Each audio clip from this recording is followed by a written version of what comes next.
എല്ലാവർക്കും നമസ്കാരം. ഞാൻ ഡോക്ടർ ഷിംജി, മെഡിക്കൽ ഡയറക്ടർ, സൗഖ്യം ഇൻ്റഗ്രേറ്റഡ് മെഡിക്കൽ സെൻറ്റർ.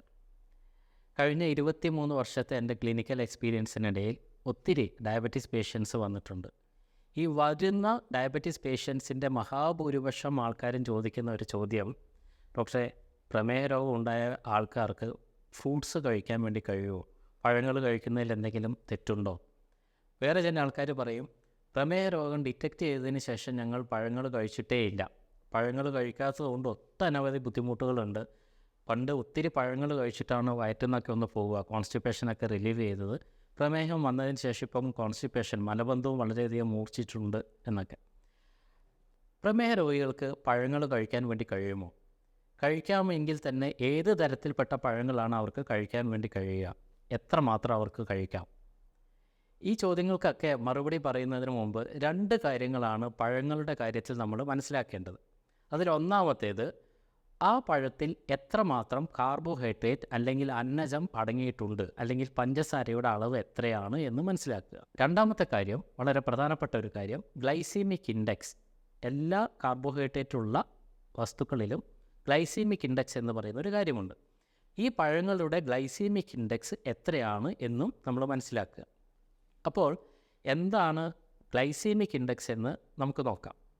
ഒരു പഴം നമ്മൾ കഴിക്കുകയാണെങ്കിൽ, ഒരു ഫ്രൂട്ട് നമ്മൾ കഴിക്കുകയാണെങ്കിൽ, ആ ഫ്രൂട്ട് നമ്മുടെ ശരീരത്തിൽ കയറി എത്ര സമയം കൊണ്ട് നമ്മുടെ ശരീരത്തിലെ രക്തത്തിനകത്ത് ഗ്ലൂക്കോസിൻ്റെ അളവ് വർദ്ധിപ്പിക്കും എന്നതിൻ്റെ ഒരു അടിസ്ഥാനപ്പെടുത്തിയിട്ടുള്ള ഒരു റേറ്റിംഗ് ആണ് ഈ പറയുന്ന ഗ്ലൈസീമിക് ഇൻഡെക്സ്. ചുരുക്കി പറഞ്ഞാൽ, ഗ്ലൈസീമിക് ഇൻഡെക്സ് കുറഞ്ഞ പഴങ്ങൾ ഒത്തിരി സമയം എടുത്തിട്ടാണ് നമ്മുടെ ശരീരത്തിലെ രക്തത്തിൽ ഗ്ലൂക്കോസിൻ്റെ അളവ് വർദ്ധിപ്പിക്കുക. ഗ്ലൈസീമിക് ഇൻഡെക്സ് വളരെ കൂടിയവ വളരെ പെട്ടെന്ന് തന്നെ രക്തത്തിനകത്ത് ഗ്ലൂക്കോസിൻ്റെ അളവ് വർദ്ധിപ്പിക്കുകയും ചെയ്യും. സാധാരണഗതിയിൽ ലോ ഗ്ലൈസീമിക് ഇൻഡെക്സ് അല്ലെങ്കിൽ ഗ്ലൈസീമിക് ഇൻഡെക്സ് കുറഞ്ഞവ, മോഡറേറ്റ് ഗ്ലൈസീമിക് ഇൻഡെക്സ് ഉള്ളവ, അല്ലെങ്കിൽ അതുപോലെ ഹൈ ഗ്ലൈസീമിക് ഇൻഡെക്സ് ഉള്ളവ, ഇങ്ങനെ 3 വിഭാഗത്തിലാണ് നമ്മൾ എല്ലാ കാർബോഹൈഡ്രേറ്റിനെയും പെടുത്തുക, അന്നജങ്ങളെയും പെടുത്തുക. അതിൽ ഈ ലോ ഗ്ലൈസെമിക് ഇൻഡെക്സ് എന്ന് പറയുന്നത് 20 തൊട്ട് 49 വരെ റേറ്റിംഗ് ഉള്ളവയാണ്. 20 തൊട്ട് 49 വരെ. 50 തൊട്ട് 69 വരെ ഗ്ലൈസെമിക് ഇൻഡെക്സ് ഉള്ളവയാണ് മോഡറേറ്റ് ഗ്ലൈസെമിക് ഇൻഡെക്സ് ഉള്ളവ എന്ന് നമ്മൾ വിളിക്കാറുള്ളത്. 70 തൊട്ട് 100 വരെയുള്ളവയാണ് ഹൈ ഗ്ലൈസെമിക് ഇൻഡെക്സ് ഉള്ളവ. അപ്പോൾ എല്ലാ പഴങ്ങൾക്കും ഇങ്ങനെ ഒരു ഗ്ലൈസെമിക് ഇൻഡെക്സ് റേഷ്യോ കൂടി ഉണ്ട് എന്ന് നമ്മൾ മനസ്സിലാക്കുക. ഇനി എന്താണ് കാർബോഹൈഡ്രേറ്റിൻ്റെ പെർസെൻറ്റേജ്, അല്ലെങ്കിൽ 100 ഗ്രാമിനകത്ത് എത്രമാത്രം ഗ്ലൂക്കോസാണ് ആ പഴത്തിൽ അടങ്ങിയിട്ടുള്ളത് എന്നതാണ് അതിൻ്റെ കാർബോഹൈഡ്രേറ്റ് പെർസെൻറ്റേജ് ആയിട്ട് നമ്മൾ പറയുക. അങ്ങനെയാണെങ്കിൽ നമ്മുടെ സമൂഹത്തിൽ ഏറ്റവും പ്രധാനമായിട്ട് കാണപ്പെടുന്ന ചില പഴങ്ങളുടെ ഗ്ലൈസെമിക് ഇൻഡെക്സും അതുപോലെ തന്നെ കാർബോഹൈഡ്രേറ്റിൻ്റെ പെർസെൻറ്റേജ് നമുക്കൊന്ന് പെട്ടെന്ന് കാണാം. അതിൽ സാധാരണഗതിയിൽ ഏറ്റവും ആൾക്കാർ പറയുന്ന ഒരു കാര്യം, പ്രമേഹ രോഗിയാണോ, നിങ്ങൾ ചക്കപ്പഴം കഴിക്കാൻ പാടില്ല, മാങ്ങ കഴിക്കാൻ പാടില്ല, ഏത്തപ്പഴം കഴിക്കാൻ പാടില്ല. ചിലർ പറയും, നിങ്ങൾക്ക് വളരെ മോഡറേറ്റായിട്ട് കുറച്ച് നിങ്ങൾക്ക് വേണമെങ്കിൽ പപ്പായ കഴിക്കാം, അല്ലെങ്കിൽ തണ്ണിമത്തൻ കഴിക്കാം, പൈനാപ്പിൾ കഴിക്കാം എന്നൊക്കെ പറയാറുണ്ട്. എന്താണ് ഇതിൻ്റെ സത്യാവസ്ഥ എന്ന് നോക്കുകയാണെങ്കിൽ, ഇപ്പോൾ നമുക്ക് ഏറ്റവും കൂടുതൽ കാർബോഹൈഡ്രേറ്റ് ഉള്ള ഒരു പഴം, സാധാരണഗതിയിൽ നമ്മുടെ നാട്ടിൽ കാണുന്ന ഒരു ഫ്രൂട്ടാണ് ജാക്ക് ഫ്രൂട്ട് അല്ലെങ്കിൽ ചക്കപ്പഴം. ചക്കപ്പഴത്തിൻ്റെ കാർബോഹൈഡ്രേറ്റിൻ്റെ പെർസെൻറ്റേജ് എന്ന് പറയുന്നത് 38ആണ്. അല്ലെങ്കിൽ 100 ഗ്രാം ചക്കപ്പഴം എടുത്താൽ അത് 38% അന്നജമാണ്, കാർബോഹൈഡ്രേറ്റാണ്, ഷുഗറാവും. ഇനി ഏത്തപ്പഴത്തിലാണെങ്കിലോ, ഏത്തപ്പഴത്തിൽ അത് 23%-ത്തിനടുത്താണ്. നല്ല റൈപ്പണായിട്ടുള്ള ഏത്തപ്പഴത്തിൽ അത് ചില സമയത്ത് 30-നോടടുത്ത് വരെ നമുക്ക് ഷുഗർ കണ്ടൻറ്റ് കാണാം. ഇനി ഗ്രേപ്പാണ്, മുന്തിരിയിൽ ഏകദേശം 100 ഗ്രാം എടുത്താൽ 16%-ത്തോളമാണ് പഞ്ചസാരയുടെ അളവുള്ളത്. മാങ്ങയിലാണെങ്കിൽ അതിനേക്കാൾ അല്പം കുറവാണ്. പലപ്പോഴും നമ്മൾ തെറ്റിദ്ധരിച്ചിട്ടുള്ളത് മാങ്ങയിൽ വളരെ അധികം കാർബോഹൈഡ്രേറ്റ് ഉണ്ട്, പഞ്ചസാരയുടെ അളവുണ്ടെന്നാണ്. പലപ്പോഴും ഒരു ആവറേജ് മാങ്ങ എടുക്കുകയാണെങ്കിൽ നമുക്കതിനകത്ത് 14 ഗ്രാമാണ് 100 ഗ്രാമിനകത്ത് പഞ്ചസാരയുള്ളത്. ആപ്പിളും ഏറെക്കുറെ 14 തന്നെയാണ് ഉള്ളത്. ഇനി ഇതിൽ കുറച്ച് കുറഞ്ഞതാണ് നമ്മുടെ ഓറഞ്ചിനകത്ത് 9 ഗ്രാം മാത്രമേ 100 ഗ്രാം എടുത്താൽ പഞ്ചസാരയുള്ളൂ. പൈനാപ്പിൾ ആണെങ്കിൽ അത് 10% മാത്രമാണ്. പേരക്കയിലാണെങ്കിൽ അത് 14%. ഇനി തീരെ കാർബോഹൈഡ്രേറ്റ് കുറഞ്ഞ പഴങ്ങൾ ഏതൊക്കെയാണ്, ധാരാളമായിട്ട് ഒരാൾക്ക് കഴിക്കാൻ പറ്റുന്ന പഴം ഏതൊക്കെയാണെന്ന് ചോദിച്ചു കഴിഞ്ഞാൽ ഏറ്റവും ആദ്യം നിൽക്കുന്ന ഇത് പപ്പായയാണ്. സാധാരണഗതിയിൽ പപ്പായയിലൊക്കെ ഏകദേശം 10 ഗ്രാം മാത്രം, 100 ഗ്രാം എടുത്താൽ 10 ഗ്രാം മാത്രമേ കാർബോഹൈഡ്രേറ്റ് ഉള്ളൂ, അല്ലെങ്കിൽ പഞ്ചസാരയുള്ളൂ. മസ്ക് മെലൺ വിഭാഗത്തിൽപ്പെട്ട ഫ്രൂട്ട്സ് എടുക്കുകയാണെങ്കിൽ അതിനകത്ത് 8 ഗ്രാം മാത്രമേ ഉള്ളൂ, വീണ്ടും കുറവാണ്. വാട്ടർ മെലണിൽ ഏകദേശം 6 ഗ്രാമാണ്. പക്ഷെ അവക്കാഡോ ഏറ്റവും കുറവായിട്ട് കാർബോഹൈഡ്രേറ്റ് ഉള്ള ഒരു ഫ്രൂട്ട് എന്ന് പറയുന്നത് അവക്കാഡോ ആണ്. അവക്കാഡോയിൽ കേവലം 2 ഗ്രാം മാത്രമേ പഞ്ചസാരയുള്ളൂ. അപ്പോൾ നമ്മളിപ്പോൾ കണ്ട ലിസ്റ്റിൽ ഏറ്റവും കൂടുതൽ കാർബോഹൈഡ്രേറ്റ് ഉള്ളത് 38%-ൽപ്പെട്ട ജാക്ക് ഫ്രൂട്ട് അല്ലെങ്കിൽ ചക്കയാണ്. ഏറ്റവും കുറവുള്ളത് അവക്കാഡോ, 2% മാത്രമുള്ള അവക്കാഡോ ആണ്. ഇനി ഈ 38% ഗ്ലൂക്കോസ് എന്ന് പറയുമ്പോൾ നമ്മൾ മനസ്സിലാക്കേണ്ട, നമ്മൾ കമ്പയർ ചെയ്യേണ്ടുന്ന ഒരു കാര്യം, നമ്മൾ സാധാരണ ധാരാളമായിട്ട് മലയാളി കഴിച്ചുകൊണ്ടിരിക്കുന്ന അരി ഭക്ഷണത്തെക്കുറിച്ചാണ്. അരിയുടെ ഗ്ലൂക്കോസിൻ്റെ അളവ് എന്ന് പറയുന്നത് പച്ചരി ആണെങ്കിൽ 80 അല്ലെങ്കിൽ 100 ഗ്രാം അരി നിങ്ങൾ എടുക്കുകയാണെങ്കിൽ 80 ഗ്രാമും കാർബോഹൈഡ്രേറ്റ് ആണ്, പഞ്ചസാരയാണ്. ഗോതമ്പിൽ അത് 68% പറയുക. ഇനി തവിടുള്ള അരിയാണെങ്കിൽ അത് ഏറെക്കുറെ 75 ഗ്രാമാണ്. ഇനി ഓട്സ് ആണെങ്കിലോ, പലരും ഇപ്പോൾ ഡയബറ്റിക് വന്ന ആൾക്കാരൊക്കെ അരിയും ഗോതമ്പും ഉപേക്ഷിച്ചു, അത് നേരെ ഓട്സിലേക്കാണ് പോയിട്ടുള്ളത്. ഓട്സിൽ അത് ഏറെക്കുറെ 69. അപ്പോൾ എന്ന് പറഞ്ഞാൽ ഗോതമ്പിൻ്റെ അതേ അളവിൽ തന്നെ പഞ്ചസാരയുടെ അളവുള്ള ഒരു സാധനമാണ് ഓട്സ്. ഇനി പൊതുവായിട്ട് മില്ലറ്റുകൾ, നമ്മുടെ ചെറുധാന്യങ്ങൾ എന്ന് പറയുന്ന മില്ലറ്റുകൾ എടുക്കുകയാണെങ്കിൽ ആവറേജ് 65 ഗ്രാമിൽ കൂടുതൽ അന്നജം അതിനകത്തായിട്ടുണ്ട്. അപ്പോൾ ഇങ്ങനെ പറയുകയാണെങ്കിൽ നിങ്ങൾ സാധാരണയായിട്ട് കഴിക്കുന്ന ധാന്യങ്ങൾ, അരി, ഗോതമ്പ്, ഓട്സ്, മില്ലറ്റുകൾ, ഇതൊക്കെ വെച്ച് നോക്കുമ്പോൾ അതിനെ കമ്പയർ ചെയ്യുമ്പോൾ വളരെ വളരെ വളരെ വളരെ കാർബോഹൈഡ്രേറ്റിൻ്റെ അളവ് കുറഞ്ഞ കാര്യമാണ്. ഈവൻ ചക്കപ്പഴം പോലും അതിനകത്ത് കേവലം 38 ഗ്രാം മാത്രമേ ഉള്ളൂ. ഇനി ഞാൻ നേരത്തെ പറഞ്ഞ മറ്റൊരു കാര്യം കൊണ്ട് ഗ്ലൈസീമിക് ഇൻഡെക്സ്. ഗ്ലൈസീമിക് ഇൻഡെക്സ്, അതായത് ചിലവർ പറയാറുണ്ട് ഞാൻ പപ്പായ മാത്രമാണ് കഴിച്ചത്, അതൊരു കാർബോഹൈഡ്രേറ്റ് അന്നജം വളരെ കുറവാണ്, പക്ഷെ കഴിച്ചിട്ട് 1 മണിക്കൂർ നോക്കുമ്പോഴേക്കും എൻ്റെ ഷുഗർ ലെവൽ 300 എത്തി എന്നൊക്കെ വളരെയധികം സങ്കടപ്പെടുന്ന ആൾക്കാരുണ്ട്. അതെന്തുകൊണ്ടാണ്? കാരണം ഈ പറയുന്ന പപ്പായയിലാണെങ്കിലും പപ്പായയുടെ ഗ്ലൈസീമിക് ഇൻഡെക്സ് 60, മോഡറേറ്റാണ്. അപ്പോൾ ഇത് കഴിച്ച് കുറച്ച് കഴിയുമ്പോഴേക്കും ഗ്ലൂക്കോസ്, ഷുഗർ ലെവൽ രക്തത്തിൽ കൂടാൻ വേണ്ടി തുടങ്ങും. അപ്പോൾ ഇത് കൂടി കഴിഞ്ഞ് കഴിഞ്ഞാൽ നമുക്ക് ഷുഗർ കൂടി എന്നുള്ള ഒരു തെറ്റിദ്ധാരണയും ഉണ്ടാകും. പക്ഷേ പലപ്പോഴും 1 മണിക്കൂർ 1.5 മണിക്കൂർ കാലോറി വളരെ കുറഞ്ഞതാണ് ഈ പപ്പായയൊക്കെ. അതുകൊണ്ട് ശരീരം ഒന്ന് അനങ്ങുമ്പോഴേക്കും തന്നെ ഈ ഗ്ലൂക്കോസിൻ്റെ അളവ് രക്തത്തിൽ കുറഞ്ഞു വരികയും ചെയ്യും. പെട്ടെന്ന് തന്നെ ഇത് നോർമലായിട്ട് മാറുകയും ചെയ്യും. ഇനി ഈ ഗ്ലൈസമിക് ഇൻഡെക്സ് വളരെ കൂടിയ ഒരു കാര്യം തന്നെയാണ് നേരത്തെ നമ്മൾ പറഞ്ഞ ചക്കപ്പഴത്തിലുള്ളത്. ചക്കപ്പഴത്തിൻ്റെ ഗ്ലൈസമിക് ഇൻഡെക്സ് 60. പക്ഷേ ചക്കപ്പഴത്തിൽ 60 എന്ന് പറയുമ്പോൾ നമ്മൾ ഞെട്ടേണ്ട കാര്യമില്ല. അരിയിൽ അത് ഗ്ലൈസമിക് ഇൻഡെക്സ് ഏറെക്കുറെ 90. അതായത് നമ്മൾ അരി കഴിച്ചു കഴിഞ്ഞാൽ രക്തത്തിൽ ഗ്ലൂക്കോസിൻ്റെ അളവ് വർദ്ധിക്കാനുള്ള സാധ്യത വളരെ വളരെ കൂടിയ ഒരു സാധനമാണ് അരി. ഇനി വീറ്റ് ഫ്ലോർ, ഗോതമ്പിൻ്റെ പ്രൊഡക്റ്റുകളാണ്, പൗഡറാണെങ്കിലോ ഗോതമ്പ് പൊടിയിലൊക്കെ അത് 85. അപ്പോൾ അതൊക്കെ വളരെ വളരെ കൂടിയ ഗ്ലൈസീമിക് ഇൻഡെക്സ് ഉള്ള കാര്യങ്ങളാണെന്ന് മനസ്സിലാക്കുക. അപ്പോൾ ഇത്തരത്തിലുള്ള കാര്യങ്ങളെ വെച്ച് നോക്കുമ്പോൾ ഒരു പ്രമേഹ രോഗിക്ക് താരതമ്യേന കഴിക്കാൻ പറ്റുന്ന ഒരു സാധനം പഴങ്ങൾ തന്നെ. അപ്പോൾ പലരും തെറ്റിദ്ധാരണയോടെ പറയുന്നത് പഴങ്ങൾ പൂർണ്ണമായിട്ട് ഒഴിവാക്കിയെന്നത്. പഴങ്ങൾ ഒഴിവാക്കുമ്പോഴുള്ള പ്രശ്നം എന്താ? പലപ്പോഴും ഈ പറയുന്ന പ്രമേഹ രോഗത്തിൻ്റെ കോംപ്ലിക്കേഷൻസിലേക്ക് നയിക്കാനുള്ള ഒരു പ്രധാനപ്പെട്ട ഘടകം എന്ന് പറയുന്നത് ശരീരത്തിന് ആവശ്യമുള്ള ന്യൂട്രീഷൻ സപ്ലിമെൻ്റ് നമ്മൾ കൊടുക്കാതിരിക്കുക എന്നുള്ളതുകൊണ്ടാണ്. പലപ്പോഴും പ്രമേഹ രോഗിയാകുമ്പോഴേക്കും നമ്മൾ പഴങ്ങൾ പൂർണ്ണമായിട്ട് ഒഴിവാക്കുന്നു. പഴങ്ങളിൽ നിന്ന് നമുക്ക് കിട്ടേണ്ടുന്ന, ശരീരത്തിൽ അത്യാവശ്യം വേണ്ടുന്ന ഫൈറ്റോ ന്യൂട്രിയൻസ് ഒക്കെ ഉള്ള ഘടകങ്ങൾ നമ്മുടെ ശരീരത്തിൽ നഷ്ടപ്പെടുന്നു. പലപ്പോഴും പുളിരസമുള്ള പഴങ്ങൾ നമുക്ക് കിട്ടേണ്ടുന്ന വൈറ്റാമിൻ സി അടക്കമുള്ള, വൈറ്റാമിൻ ബി കോംപ്ലക്സ് അടക്കമുള്ള പല ന്യൂട്രീഷൻ ആസ്പെക്റ്റുകളും ശരീരത്തിൽ നിന്ന് നഷ്ടപ്പെടുകയാണ് ചെയ്യുന്നത്. അപ്പോൾ ഇത്തരത്തിലുള്ള ഒരു അബദ്ധത്തിലേക്ക് നമ്മൾ പോകരുത്.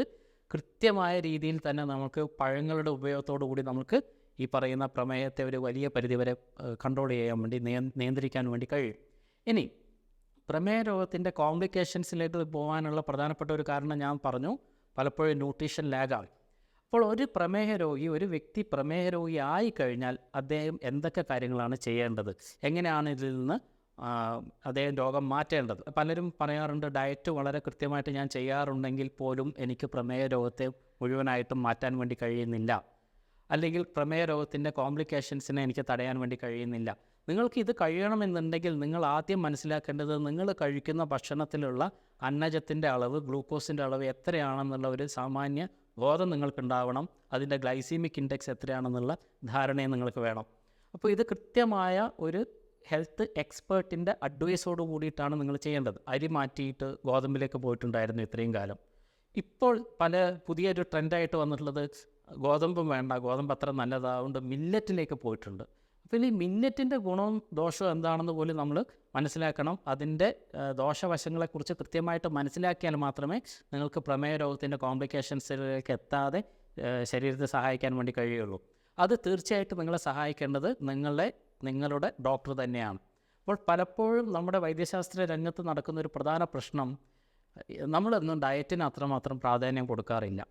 പലപ്പോഴും മെഡിസിന് മാത്രമായിട്ട് ഇമ്പോർട്ടൻ്റ് കൊടുക്കുന്നു. മെഡിസിൻ ഇമ്പോർട്ടൻ്റ് കൊടുക്കരുത് എന്നല്ല, പലപ്പോഴും ലൈഫ് സേവിങ് ആയിട്ടുള്ള മെഡിസിൻസ് നമുക്ക് കൂടിയേ തീരും. പലപ്പോഴും നമ്മളത് ഉപയോഗിക്കേണ്ടി വരാറുണ്ട്. പക്ഷേ ഇത്തരത്തിലുള്ള പ്രമേഹ രോഗം പോലെയുള്ള ഒരു രോഗത്തിൻ്റെ കോംപ്ലിക്കേഷൻസിലേക്ക് പോകാതിരിക്കണമെങ്കിൽ അവിടെ ഡയറ്ററി മാനേജ്മെൻറ്റ് വളരെ വളരെ വളരെ ഇമ്പോർട്ടൻ്റ് ആണ്. അതുകൊണ്ട് തന്നെ നിങ്ങളുടെ ഡോക്ടറെ അടുത്ത് ഡിമാൻഡ് ചെയ്യൂ, നിങ്ങൾക്ക് അതിൻ്റെ ഡയറ്റ് അറിയണം. ഇനി ഡയറ്റ് വെറുതെ അറിഞ്ഞാൽ മാത്രം പോരാ. പലരും പറയാറുണ്ട് അത് കഴിക്കരുത്, ഇത് കഴിക്കരുത്. എന്തുകൊണ്ട് കഴിക്കരുത് എന്നുള്ള ഒരു ആൻസർ പോലും നിങ്ങൾക്ക് ലഭിക്കാൻ നിങ്ങൾ അർഹരാണ്. നിങ്ങൾ തീർച്ചയായിട്ടും നിങ്ങൾ എന്തുകൊണ്ടാണ് ആ ഭക്ഷണം കഴിക്കുന്നത്, അല്ലെങ്കിൽ എന്തുകൊണ്ട് ഇത്തരം ചില ഭക്ഷണങ്ങൾ കഴിക്കാൻ പാടില്ല എന്നുള്ള പൂർണ്ണ ബോധ്യം നിങ്ങൾക്ക് ഉണ്ടാക്കി തരേണ്ടത് നിങ്ങളുടെ ഹെൽത്ത് എക്സ്പേർട്ട് തന്നെയാണ്. അപ്പോൾ പൂർണ്ണമായിട്ടും നിങ്ങളെ കൺവിൻസ് ചെയ്യുന്ന, നിങ്ങൾക്ക് കൃത്യമായി കാര്യങ്ങൾ പറഞ്ഞു തരുന്ന നിങ്ങളുടെ അടുത്തുള്ള ഒരു ഹെൽത്ത് എക്സ്പേർട്ടിൻ്റെ സഹായത്തോടു കൂടി തന്നെയാണ് നിങ്ങൾ ഇത്തരത്തിലുള്ള കാര്യങ്ങൾ ചെയ്യേണ്ടത്. ഇനി പലപ്പോഴും ഞാൻ നേരത്തെ സൂചിപ്പിച്ചതുപോലെയുള്ള ഒരു കോംപ്ലിക്കേഷൻ വന്നാൽ പോലും നമുക്ക് പ്രമേഹ രോഗത്തിനെ അതിൻ്റെ കോംപ്ലിക്കേഷനിൽ നിന്ന് രക്ഷിച്ചു കൊണ്ടുവരാൻ വേണ്ടി കഴിയും. പല അവസരത്തിലും ഇപ്പോൾ ന്യൂറോപ്പതി പോലെയുള്ള പല കോംപ്ലിക്കേഷൻസ് ഉണ്ടാകാറുണ്ട്. പ്രമേഹ രോഗത്തിൻ്റെ ഏറ്റവും പ്രധാനപ്പെട്ട ഒരു കോംപ്ലിക്കേഷനാണ് ന്യൂറോപ്പതി, അല്ലെങ്കിൽ നാഡികൾക്കുണ്ടാകുന്ന തരിപ്പും മരവിപ്പും ഒക്കെ. ഇത്തരത്തിലൊക്കെ നമുക്ക് സാധാരണഗതിയിൽ മാറ്റാൻ വേണ്ടി കഴിയുക, നമ്മളൊക്കെ അറിയുന്ന പോലെ വൈറ്റമിൻ B12 കൊടുക്കുന്നത് കൊണ്ടാണ്. വൈറ്റമിൻ B12 വളരെ ഇമ്പോർട്ടൻ്റ് ആയിട്ടുള്ള ഒരു കാര്യമാണ്. പക്ഷേ നിങ്ങൾ എത്രമാത്രം വൈറ്റമിൻ B12 കഴിക്കണം എന്ന് നിങ്ങൾക്ക് പറഞ്ഞു തരേണ്ടത് ഒരു ഹെൽത്ത് എക്സ്പെർട്ടാണ്. ചിലരൊക്കെ ഞാൻ സാധാരണ ഇപ്പോൾ കാണുന്നത് എൻ്റെ ന്യൂറോപ്പതി കോംപ്ലിക്കേഷനൊക്കെ ആയിട്ട് ക്ലിനിക്കിലേക്ക് വരുന്ന ഒരു ആളുടെ വൈറ്റമിൻ B12 നമ്മൾ റേറ്റ് എടുക്കുകയാണെങ്കിൽ പലപ്പോഴും ഇത് 1000-നൊക്കെ മുകളിലേക്ക് കയറിയിട്ടുണ്ടാവും. കാരണം ഇവർ ഒരാളുടെ നിർദ്ദേശമില്ലാതെ, ഒരു ഹെൽത്ത് എക്സ്പേർട്ടിൻ്റെ നിർദ്ദേശമില്ലാതെ ധാരാളമായിട്ട് വൈറ്റമിൻ B12 കഴിച്ചുകൊണ്ടേയിരിക്കും. ചിലർ അതിന് ഇഞ്ചക്ഷന് പോയിക്കൊണ്ടേയിരിക്കും. അപ്പോൾ ഇത്തരത്തിൽ അതിൻ്റെ കോംപ്ലിക്കേഷൻസിലേക്കും അത് പോകും. അതുകൊണ്ട് തീർച്ചയായിട്ടും അത്തരത്തിൽ ധാരാളമായിട്ട് വാരി കഴിക്കേണ്ടുന്ന ഒരു സാധനമല്ല ന്യൂട്രീഷൻ സപ്ലിമെൻ്റ് എന്ന് പോലും നമ്മൾ മനസ്സിലാക്കുക. അപ്പോൾ ഏത് ന്യൂട്രീഷൻ സപ്ലിമെൻറ്റിൻ്റെ ഡെഫിഷ്യൻസി കൊണ്ടാണോ നിങ്ങൾക്ക് കോംപ്ലിക്കേഷൻ ഉണ്ടായത്, അതിനെ റിവേർട്ട് ചെയ്യാൻ ഉതകുന്ന രീതിയിലുള്ള ഒരു പ്രോപ്പറായിട്ടുള്ള ഒരു ന്യൂട്രീഷൻ സപ്ലിമെൻറ്റേഷൻ കൂടി നിങ്ങൾ നടത്തേണ്ടതായിട്ടുണ്ട്. വീണ്ടും നമുക്ക് പഴങ്ങളിലേക്ക് തന്നെ തിരിച്ചു വരികയാണെങ്കിൽ ചിലരൊക്കെ ചോദിക്കുന്ന വളരെ ന്യായമായിട്ടുള്ളൊരു ചോദ്യമുണ്ട്. ഞാൻ ധാരാളമായിട്ട് ഫ്രൂട്ട്സ് കഴിക്കാറുണ്ട്, ഞാൻ ഇത്തരത്തിൽ ഫ്രൂട്ട്സ് കഴിക്കുന്നതുകൊണ്ട് എനിക്ക് പ്രമേഹ രോഗം വരാനുള്ള സാധ്യത ഉണ്ടോ എന്ന് ചോദിക്കുന്ന ആൾക്കാരുണ്ട്. അപ്പോൾ അത്തരത്തിലുള്ള ആൾക്ക് മനസ്സിലാക്കുക, വളരെ ജെന്യുവനായിട്ടുള്ളൊരു ചോദ്യമാണത്. ഫ്രൂട്ട്സ് ഒത്തിരി കഴിച്ചാൽ പ്രമേഹം ഉണ്ടാവുമോ? അത്തരത്തിലുള്ള ആൾക്കാർ മനസ്സിലാക്കാൻ വേണ്ടി പറയുകയാണ്, പ്രമേഹ രോഗം സാധാരണഗതിയിൽ ഉണ്ടാകുന്നത് ടൈപ്പ് 2 ആണെങ്കിൽ സാധാരണഗതി ഉണ്ടാകുന്നത് ഇൻസുലിൻ റെസിസ്റ്റൻസ് എന്ന് പറയുന്ന ഒരു പ്രശ്നം കൊണ്ടാണ്. ഇൻസുലിൻ റെസിസ്റ്റൻസ് ഒരു വ്യക്തിക്ക് ഉണ്ടാകുന്നത് ശരീരത്തിനകത്ത് വരുന്ന ഇൻസുലിന് ഉണ്ടാകുന്ന റെസിസ്റ്റൻസ്, അത് പ്രധാനമായിട്ടുണ്ടാകുന്നത് ഫാറ്റ് കൊണ്ടാണ്.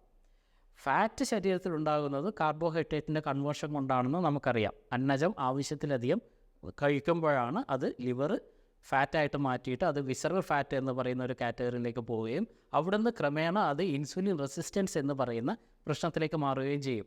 നമ്മൾ മനസ്സിലാക്കേണ്ടത് നാച്ചുറലായിട്ടുള്ള കാർബോഹൈഡ്രേറ്റ്, ലൈക്ക് ഈ ഇപ്പോൾ ഫ്രൂട്ട്സിനകത്തുള്ള കാർബോഹൈഡ്രേറ്റ് സാധാരണഗതിയിൽ ഒരിക്കലും ലിവർ വെച്ചിട്ട് ഫാറ്റായിട്ട് മാറില്ല. അതുകൊണ്ട് തന്നെ ഫ്രൂട്ട്സ് കഴിക്കുന്ന ഒരാൾക്ക് നാച്ചുറലായിട്ടുള്ള പഞ്ചസാര, അല്ലെങ്കിൽ ഈ ഫ്രൂട്ട്സിനകത്തുള്ള പഞ്ചസാര കഴിക്കുന്ന ഒരാൾക്ക് ഒരു കാരണവശാലും പ്രമേഹ രോഗം ഉണ്ടാകാൻ വേണ്ടി പോകുന്നില്ല. പക്ഷേ പ്രമേഹ രോഗി ആയി മാറിയതിന് ശേഷം പ്രമേഹ രോഗം മൂർച്ഛിക്കാതിരിക്കാൻ ഞാൻ നേരത്തെ പറഞ്ഞ പോലെയുള്ള കാർബോഹൈഡ്രേറ്റ്സിൻ്റെ അളവ് എത്രയാണ്, അല്ലെങ്കിൽ എത്രയാണ് അതിൻ്റെ ഗ്ലൈസീമിക് ഇൻഡെക്സ് എന്നൊക്കെ ഒരു പൊതുവായ ധാരണ വെച്ചിട്ട് വേണം നമ്മൾ ഒരു ഭക്ഷണം കഴിക്കാൻ. അപ്പോൾ പ്രമേഹ രോഗം ഉണ്ടാക്കാൻ സാധ്യതയില്ലാത്ത കാര്യങ്ങൾ തന്നെയാണ് ഈ ഫ്രൂട്ട്സുകൾ എന്ന് പൊതുവായിട്ട് നമുക്ക് പറയാം. ഇനി ഈ പറയുന്ന മാങ്ങ അല്ലെങ്കിൽ ഏത്തപ്പഴം ഒക്കെ നമുക്ക് എങ്ങനെയാണ് കഴിക്കേണ്ടത്?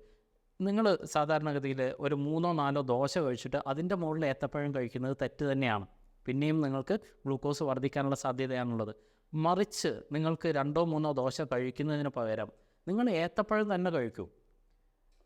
ഏത്തപ്പഴം സ്ലൈസ് ചെയ്ത് നെയ്യിലിട്ടൊന്ന് വഴറ്റി അല്ലെങ്കിൽ ഏത്തപ്പഴം ഒന്ന് പുഴുങ്ങി നിങ്ങൾ കഴിക്കുന്നത് കൊണ്ട് നിങ്ങൾക്ക് സബ്സ്റ്റിറ്റ്യൂട്ടായി അരി അല്ലെങ്കിൽ ഗോതമ്പ് അല്ലെങ്കിൽ മൈദ അല്ലെങ്കിൽ ഓട്സ് ഇതിന് സബ്സ്റ്റിറ്റ്യൂട്ടായി നിങ്ങൾ പഴങ്ങൾ കഴിച്ചാൽ നിങ്ങളുടെ ഗ്ലൂക്കോസിൻ്റെ അളവ് കുറഞ്ഞു തന്നെ വരും.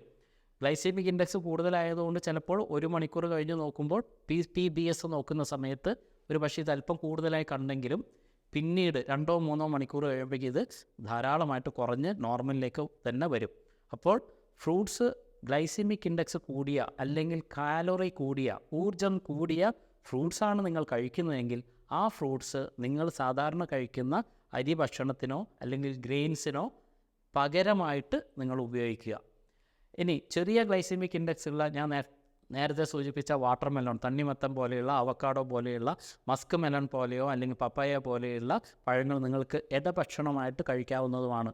അപ്പോൾ ഫ്രൂട്ട്സ് ഏത് തരത്തിലുള്ള ഫ്രൂട്ട്സാണ് നിങ്ങൾക്ക് അനുയോജ്യമായത് എന്ന് തിരിച്ചറിഞ്ഞ് അതിൻ്റെ കൃത്യമായ ഉപയോഗത്തിൽ കൂടി പൂർണ്ണമായിട്ടും തന്നെ നിങ്ങൾക്ക് പ്രമേഹ രോഗത്തെ നിയന്ത്രണ വിധേയമാക്കാൻ വേണ്ടി കഴിയും. അപ്പോൾ ഫ്രൂട്ട്സ് ഒഴിവാക്കിക്കൊണ്ടല്ല പ്രമേഹ രോഗത്തിനെ നമ്മൾ ചികിത്സിക്കേണ്ടത്. ഫ്രൂട്ട്സ് വളരെ കൃത്യമായ രീതിയിൽ ഉപയോഗപ്പെടുത്തി അതിൻ്റെ അകത്തുള്ള ന്യൂട്രീഷൻ കൂടി ഉപയോഗപ്പെടുത്തി സാമാന്യമായിട്ടുള്ള ആരോഗ്യം നിലനിർത്തിക്കൊണ്ട് തന്നെ പ്രമേഹ രോഗത്തെ നിയന്ത്രണ വിധേയമാക്കാൻ വേണ്ടി കഴിയും.